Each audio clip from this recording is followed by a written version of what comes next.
Father's Day is approaching, and that's a good time to talk about men's health. As you know, I do this podcast with my father, Dr. Steve Sinatra. He is the reason I got into medicine to begin with. And I loved watching how my son has grown into his role as a naturopathic doctor, as well as a father to his two small boys, my grandkids. Today, we'll be talking about the ways men can protect their health as they grow older. And the ways you can support the men in your life. We'll be discussing some of the things you need to avoid so you can maintain your health and the best ways to support your body and mind as you age. Thanks for joining us today on Be HEALTHistic. And to all the men out there, take care of yourselves. Welcome to Be HEALTHistic, the podcast that's more than just health and wellness information. It's here to help you explore your options across traditional and natural medicine so that you can make informed decisions for you and your family. This podcast illuminates the whole story about holistic health by providing access to the expertise of Drs. Steve and Drew Sinatra, who together have decades of integrative health experience. Be HEALTHistic is powered by our friends at Healthy Directions. Now, let's join our hosts. Hi, folks. If you like what you hear today and you want to listen to future conversations on all things integrative and holistic health, subscribe to our podcast at BeHealthisticPodcast.com. Also, check out and subscribe to the Healthy Directions YouTube channel, which features video versions of our episodes, plus extra videos you won't want to miss. And finally, we have more with me, Dr. Drew Sinatra, my dad, Dr. Steve Sinatra, and other health experts at HealthyDirections.com. Welcome, everyone, to another episode of Be HEALTHistic. Well, it's June, and it's Men's Health Month, and pretty soon we have Father's Day coming up. So my father and I are going to be doing a Father's Day special today. And Dad, welcome to the show. Oh, it's good to be here with you, Drew. Dad, I wanted to share with you first and our audience what it was like for me growing up, under the household with you. I saw you change over the years. You had a health food store, I think, when I was around 8 or 10 years old, somewhere around that age range. And then pretty soon you had a supplement company. And then, you're also doing psychotherapy around that time and training with that. So it's been such a great, blessing watching you go through all these phases in your life and seeing you start off with a conventional cardiologist role and then really transition more into the integrative cardiologist role. So I just want to say thank you for really helping shape my desire to get involved in naturopathic medicine and more integrative medicine. Yeah, and Drew, do you remember the time when you pulled the trigger on naturopathic medicine? When I was director of medical education at our hospital, I was giving a lecture one day, and I needed you for my audio-visual stuff because it was, new with slides and stuff like that and computers. And you came in, and then you had an aha moment. I did. And I think, after that, you sent me a pamphlet about naturopathic medical school, and I saw it, and I knew that was exactly the path I wanted to be. But I'm on this path because of you, Dad. So thank you. Well, you didn't want to become a traditional doctor because you thought all those doctors in the room were sad and angry. Remember? I thought it was a great insight. My original goal, though, was to become an ER doc. For me, that was just that was the best. And I have the utmost respect for ER docs, that's for sure. But you're right. Being in that room, I saw a lot of these internists and other doctors in there that they didn't seem happy with what they were doing. And that's not what I wanted to do. Well, I'm glad you became a naturopath. You got the best of both worlds because there's a lot of science in naturopathic medicine, no question. I appreciate that, Dad. Well, today we're going to be talking about men's health and, healthy aging and all that. So are there, in your opinion, what would be the top 5 things that men can do to support healthy aging? Well, Drew, I've always believed in my 6 pillars of medicine. I like 6, and I can just, spout them off. But certainly a non-inflammatory diet. I really like the PAM diet. That's the best of the Mediterranean basin and the Asian Pacific Rim. Certainly a light exercise program is good, just daily walking, some sort of detoxification, especially in the 21st century where, the times we live in, we must be detoxing. We all need targeted nutritional supplements, no question, because of the toxic environments that we live in. I like mind-body interactions because, I became a psychotherapist. I realized the mind, body, and spirit are all connected. And certainly with my research on earthing, that's my 6th pillar. I think we should all be using the marvelous, magnificent energy of Mother Earth, because it truly does heal the body. So I really feel that my 6 pillars of healing is something that we can really sink our teeth into. And would you add to that hormone balancing as well? Well, hormone balancing is important, sure. In other words, at the A4M, I've been going to that conference for the last 25 years. The whole aspect of hormonal interactions, males go through andropause, women go through menopause. I mean, these are important, and we're living longer. So yes, hormones need to be discussed. Maybe today for some, or maybe in detail in the future. It's certainly a question that a lot of our reviewers would like more information on. Yeah, because, I do find I do prescribe testosterone sometimes to my male patients, and I do find that for some it can be helpful. But like you and I have discussed in the past, I mean, it's really something that someone should talk to their doctor about, especially if they have an anti-aging doctor. Oh, absolutely.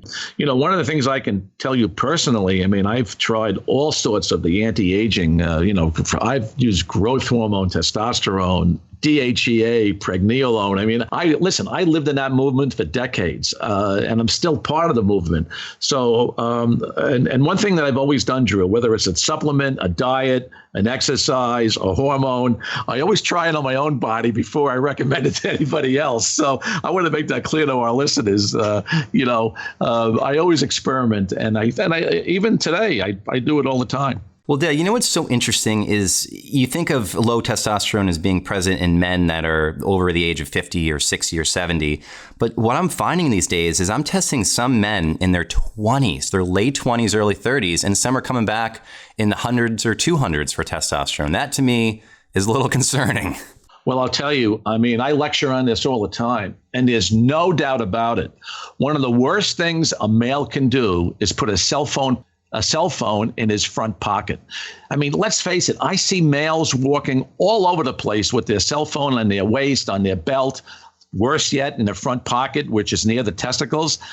These phones are emitting 24/7. And the data on this is alarming. Do you realize that a cell phone in the pocket cuts down on testosterone and sperm production like 400% within a couple of hours? I mean, think about that. Then you think about all the sterility in males today. Drew, when I was practicing 20, 30 years ago, female sterility was a problem. But never before have we seen the amount of sterility in men going forward. It's something that this story needs to get out, because men don't realize this. They don't get it. I just feel that the electromagnetic age we live in is something that is going to need more and more discussion, introspection, and we need to find creative ways how to deal with it, because hey, look, we got to live in society. We got to live with modernization, but we got to be productive without being self-destructive at the same time. Well, here's an anti-aging tip for our male listeners. Don't use your laptop with Wi-Fi on your lap. Put it on a table, distance yourself from it if you want. Maybe get one of these EMF protective blankets or cloths that will help shield yourself, because yes, you want to preserve your testosterone, you want to preserve your sperm quality and numbers, and therefore you want to reduce your EMF exposure. Exactly. And the same thing is true for females. I mean, when women are pregnant and they put their computer on their belly. And Dad, previously you mentioned, 5 or 6 things that men can, do to support healthy aging. What are 3 recommendations for men to avoid that will accelerate aging? Oh, sugar is number one for both men and women. I mean, there's no doubt about it. The more sugar we take in, the more we get age glycation. In other words, the sugar in our blood, it combines with the proteins and it causes age glycation, which causes a accelerated aging of collagen. Now, they've done studies on this. I mean, I've lectured at Dr. Pericone's conferences years ago. I've researched this information. They looked at studies in Australia and Japan and in Europe. And what they found is cultures who took in a lot of sugar, who were getting a lot of sunlight at the same time, it was a bad combination for accelerated aging. The UV light combined with sugar and age glycation in the blood created incredible accelerated aging. So sugar is number one. And again, UV light, some sunlight is good, but you don't want to spend hours in the sun and get sunburned and stuff like that, because then you're creating, a toxin in the body. So hands down, sugar is the enemy. And speaking of sunlight, Dad, when I think about getting burned, I think of one way for prevention is increasing antioxidant intake in your diet. What do you think about that? It's very important. But remember, even CoQ10 and melatonin, the top two supplements in combating the sun's rays, are utilized within 15 to 30 minutes. So think about that. I mean, you can take handfuls of antioxidants, but the two best are gone within 15 to 30. And, I think 15 to 30 of good sunlight is great vitamin D. I mean, I think it's one of the best ways of getting vitamin D in the body, because remember, sunlight combines with cholesterol in the skin and we form vitamin D3. So that's important. But again, more than 30 minutes a day, you need some protection. Okay. And you mentioned sugar in terms of something that can accelerate aging. What else do you suggest for people to avoid that will accelerate aging? Oh, trans fats. I think a lot of our listeners are privy to trans fats, but I think some people are still taking them in. I mean, some people still eat a lot of microwaved popcorn, for example, which contains a lot of trans fats. It's still on the label. I mean, people need to read labels. If they see labels with even a gram of trans fat, to me, that's even way too much. You want 0 on the label, 0. It's important to realize that this will accelerate aging.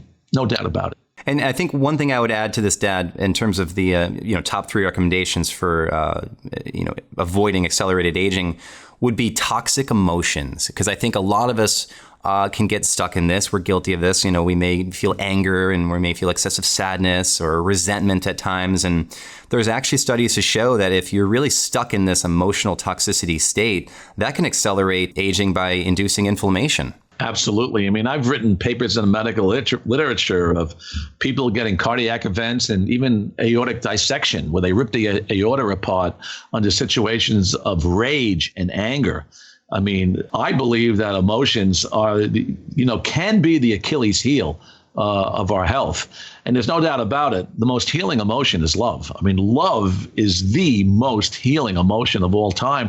That's why when I had patients who, were coming home after a heart attack, if they had a loving dog that would greet them at home and offer them unconditional love, to me, that was so therapeutic. I mean, when I had males coming home to an empty house, or if I knew they had a very judgmental spouse or, a very critical spouse, I would always tell them just to be careful. And I always recommended, 4-legged canine therapy. I think it's the best. Well, Dad, we're talking about men's health today, obviously. And so let's dive right into prostate health, because a lot of our listeners are probably wondering, well, what can I do about my prostate? How do I prevent BPH?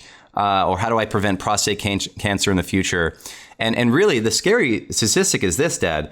BPH, which is benign prostatic hyperplasia, it affects 75% of men over the age of 60. That's a tremendous amount. Right. And the good news about BPH is in the 7th decade of life. That's the decade I'm in. I'm 73 right now. So for the older men in my age group in the 70s, I want to give them some comfort that the prostate grows the slowest in the 7th decade of life. So that's good to know. But here's the problem. There are younger men in their 40s and 50s and 60s that are getting BPH now. You mentioned it. It's a problem. It's important that, we have to consider the right foods. We want to get away from EMF as much as we can. And we need targeted nutritional supplements that support the male prostate. And Dad, for our listeners here, how do they know if they have BPH? Well, what are some common symptoms that they might experience? Well, the most common symptom in males is they get up at night to urinate. And I've had males tell me, geez, doctor, it's not just 2 or 3 times, it's, 4, 5, 6 times. And when they urinate, the volume is very scant. It's usually maybe 50 to 100 cc's. There's a lot of dribbling. There's a start, stop. The male can get the urine flowing, then all of a sudden it stops. And then they're dribbling, and then they have to concentrate again. Usually that's a very, very early sign. But again, it can be a late sign as well, depending on what age group you're in. And it seems like with other conditions as well, prostate stuff, it runs in families. There can be a familial component. I know my dad had prostate issues in his late 50s.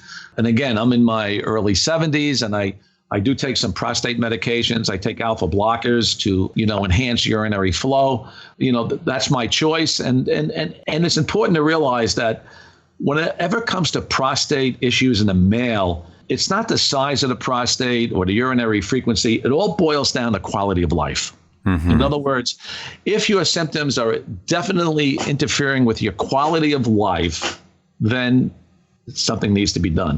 Now, the one thing that you don't want to run into is acute urinary obstruction. Drew, I saw this in my training as an intern, resident, cardiovascular fellow. I saw it in my practice.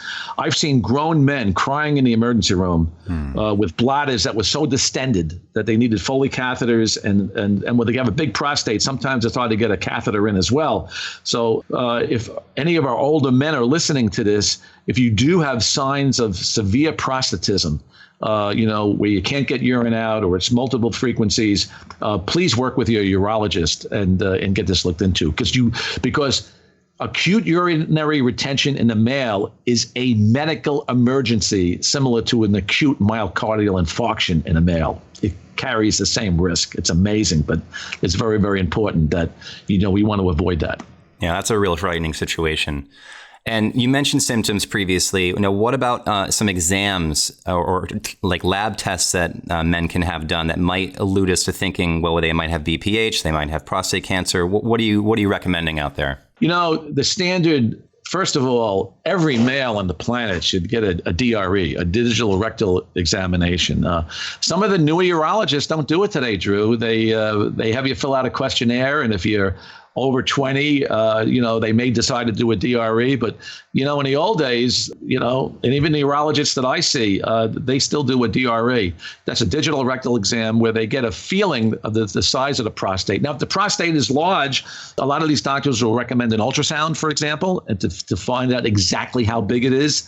In other words, the normal prostate is the size of, let's say, like a small olive, but if it grows up to, let's say, to be like a peach or a date, in other words, if the prostate goes from 30 grams to 60 grams, that's a problem. If it goes from 60 to 90, that's more of a problem. And it's not that bad. It's just an ultrasound, and any technician can do it.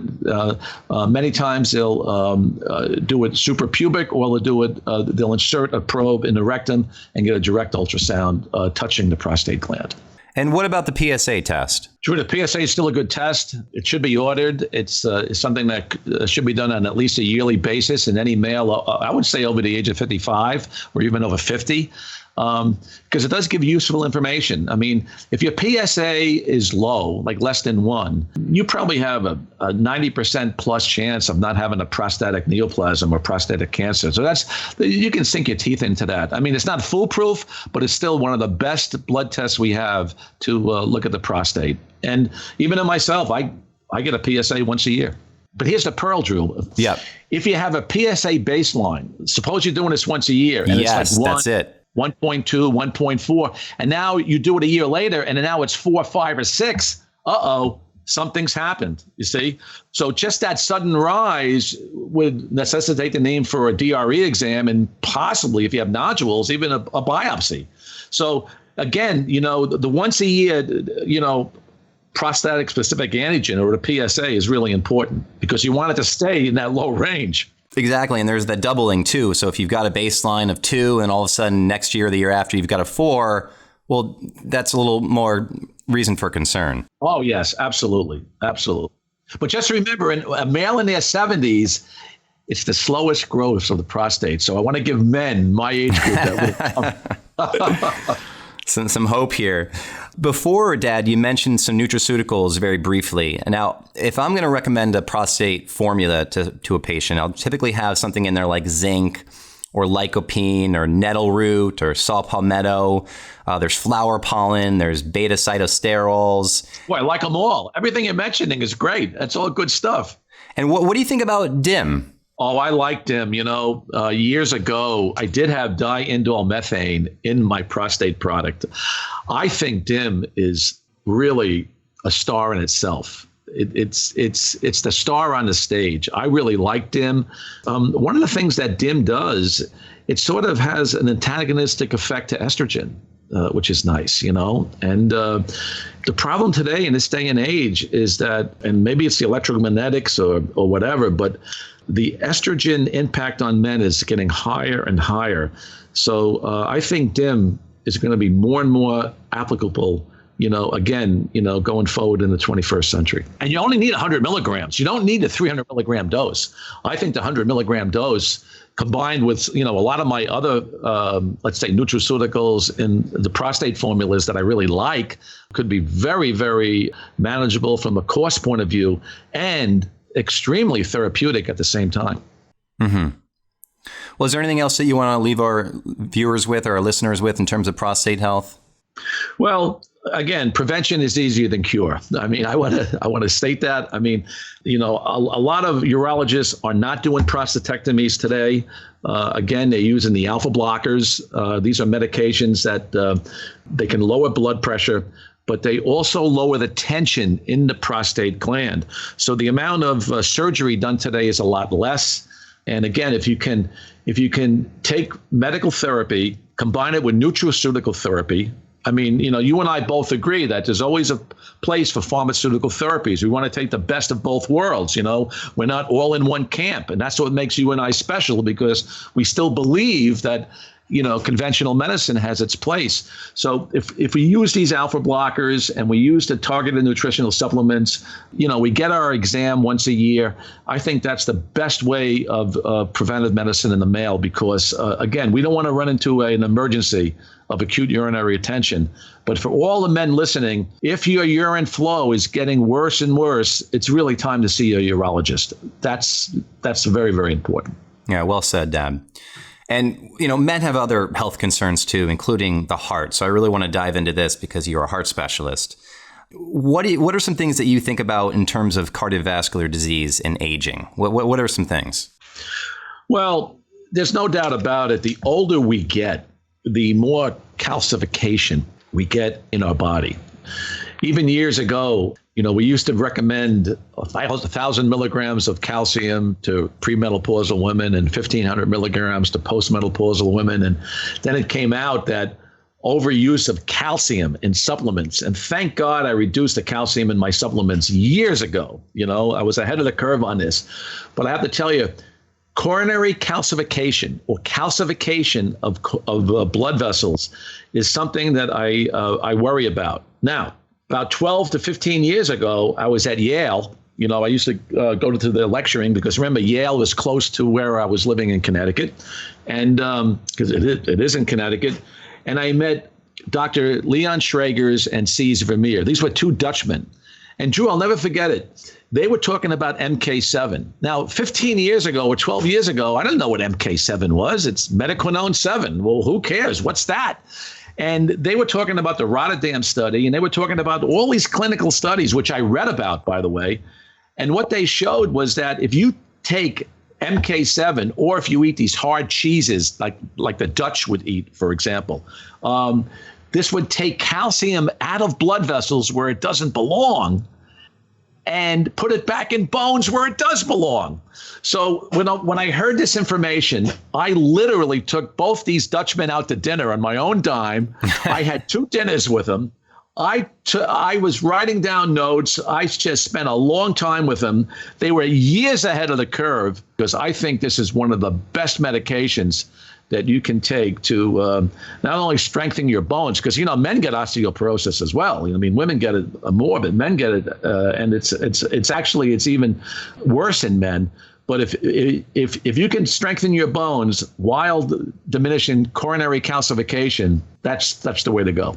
And would you recommend this for someone my age? I'm going to be 40 very soon. Yes. Look, one of the things that I've seen in my practice is I've seen heart attacks. The youngest was a 17-year-old girl, but I've seen heart attacks in lots of men in their 30s and 40s. So I think MK7 is something that any male over the age of 40 should certainly take. MK7, omega-3, CoQ10, those would be 3 nutraceuticals that somebody in your age group should absolutely take. Now, if LP(a) comes into that, I believe that's a real cholesterol story. And again, omega-3s will help, nattokinase will help, lumbrokinase will help.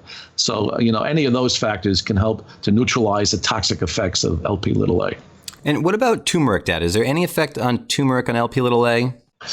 I love turmeric. I like it more for the brain. The turmeric will have, like resveratrol, will have a slight impact on age glycation, so it does have some cardiovascular appeal as well. So I'm all in on turmeric and resveratrol. I love those two. And I think they're great for not only heart health, but brain health as well. Got it. Okay. All right. And Dad, another issue I want to talk about is insulin resistance, because this is really big for men, starting probably even in their 20s. Drew, I got to tell you, we have 100 million diabetics or pre-diabetics, and I include insulin resistance in there. So insulin resistance is a very, very pressing contemporary issue that we need to deal with. And the problem is, as Americans are eating too much sugar, we're not getting enough exercise, we're getting fatter and fatter. There's so many synthetics we're taking into the environment, they're stored in our fat, and we're aging. So Drew, sugar is, in my mind, it's the absolute sine qua non of aging. I mean, remember, sugar ages us. And the average American, when I wrote The Great Cholesterol Myth, it was 152 pounds about 6 years ago. Now it's closer to 160 pounds per person. So this is something that we need to really look at our sugar intake and be very, very mindful of it. Yeah, I couldn't agree more. And Dad, I got to be honest here. One of the most rewarding things when I work with a patient is to help them lose weight, to help them balance their blood sugar, to help improve their insulin resistance, because you can see major changes over a 3-month period if people are willing to really step it up in terms of fixing their diet, working on an exercise program, and taking targeted nutritional supplements. So there's so much people can do out there to help support their heart, insulin resistance, weight gain, and all that. And I love to see changes in people. Oh, hey, listen, if you can reverse insulin resistance, as a clinician, you are doing your patient a huge service. Because remember, insulin resistance and diabetes, the average person lives about 15 years less unless you stop the insulin resistance and diabetes, because you age quicker. And that's one of the things that with statins, for example, I mean, one of the drawbacks of statins, and I do like statins in young men, by the way. I like a low dose statin with certainly CoQ10. One of the problems with high dose statins is they can create calcification of coronaries and other blood vessels, and they can also render you insulin resistant as well. I mean, the Jupiter study and the Scandinavian studies showed new onset diabetes on patients taking statin drugs. So again, we have to be mindful of, some of the side effects of these drugs, can be worse than the illness we're treating. Got it. Okay. And Dad, as we wrap up today's episode, I want to hear about, what are you doing for anti-aging? How are you supporting your body and mind? Oh gosh. Well, I eat a good diet. I mean, I believe in a Mediterranean diet. I take olive oil every day. I think olive oil is the secret sauce of the Mediterranean diet. I mean, if you look at the longevity basin of the world, and Portugal and Spain just surpassed Okinawa in the last analysis of this over the last several months. But the average lifespan of a Mediterranean now is 87.7 years, give or take a few months. The average lifespan of an American is like 78, 79. I mean, think about that. So if you live in that Mediterranean basin, I really feel that olive oil is special. I drink it every day. I actually, take a couple of shots of it every day. Because look, the pre-med studies showed less insulin resistance, less stroke, less heart disease, less Alzheimer's disease. I mean, there's so many things that olive oil does. So I certainly take, my products that I develop for Healthy Directions. I take CoQ10 every day. I take omega-3s every day. I love calamine oil because of the higher DHA. I think it's phenomenal. I take magnesium, at bedtime. That's what I do for anti-aging. And I love chromium. We talked about diabetes, and chromium has some special characteristics to it. It not only improves glutathione peroxidase, but it lowers blood sugar, and that's important.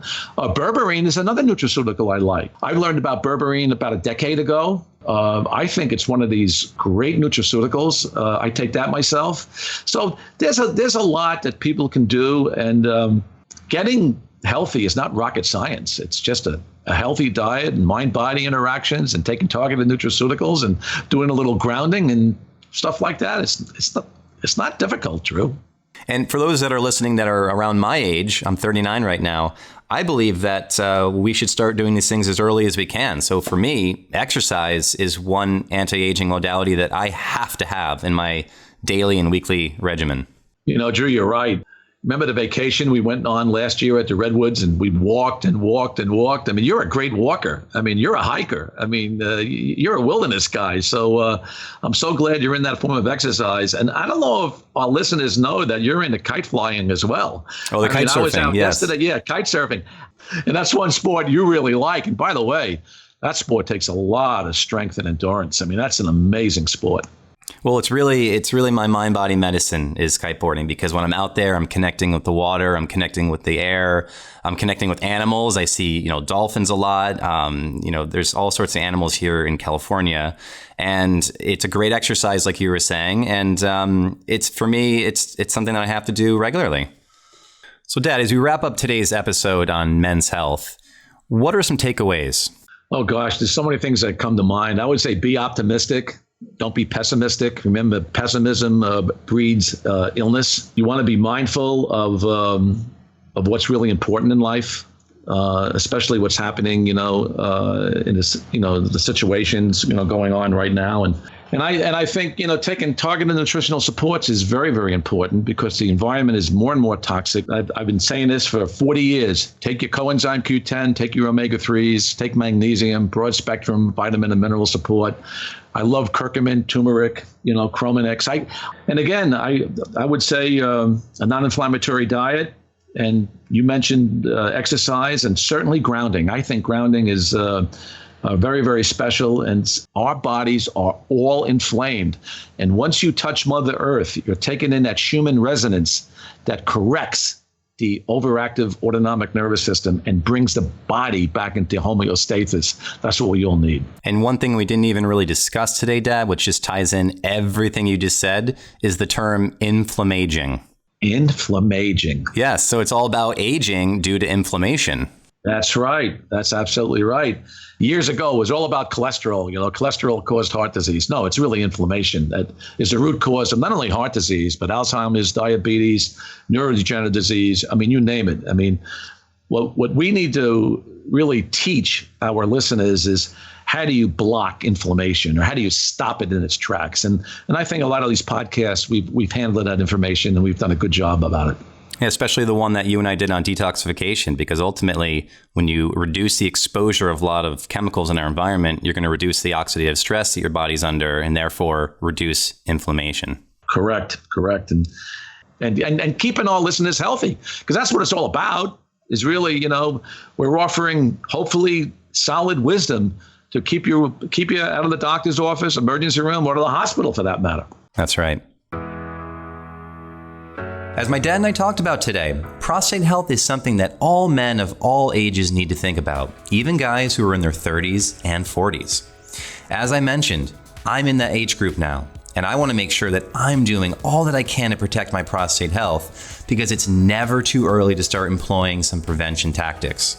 The Prostate Cancer Foundation confirms that diet and lifestyle modifications have been shown to reduce the risk of prostate cancer development and progression. So, in the interest of giving you some simple advice, here are a few tips that can help you protect your prostate. Maintain a healthy weight by eating a whole foods diet and exercising regularly. Try to minimize the consumption of bad fats like trans fats, but do include good fats like olive oil into your diet. If you are not reactive to nightshade vegetables, incorporate more tomatoes into your diet, as tomatoes have a high lycopene content. Or eat more cruciferous vegetables like broccoli and cauliflower that contain compounds that are protective for the prostate gland. If you take calcium, make sure the dose does not exceed the recommended daily allowance. And make sure you get enough vitamins and minerals like vitamin D or zinc through healthy eating or supplementation. Eat more cold water fish that are high in omega-3 fatty acids like sardines or salmon. Try to relax more, as we know that chronic stress negatively impacts the body in many ways. Reduce environmental exposure to xenoestrogens, which are chemical compounds that mimic estrogen. An example of this is try not to heat your food up in a plastic container or that's covered in plastic wrap. For men that are 45 years or older, talk to your doctor about running a baseline PSA test. and let your doctor know if there is a strong family history of prostate issues. That's our show for today, folks. If you have a question or an idea for a show topic, please send us an email or share a post with us on Facebook. And remember, if you like what you heard today and you want to be an active member of the Be HEALTHistic community, subscribe to our podcast at BeHealthisticPodcast.com or on Apple Podcasts or wherever you download your favorites. You can also find more great content and information from us and the Healthy Directions team at healthydirections.com. I'm Dr. Drew Sinatra. And I'm Dr. Steve Sinatra. And this is Be HEALTHistic. Thanks for listening to Be HEALTHistic with Doctors Drew and Steve Sinatra, powered by our friends at Healthy Directions. See you next time.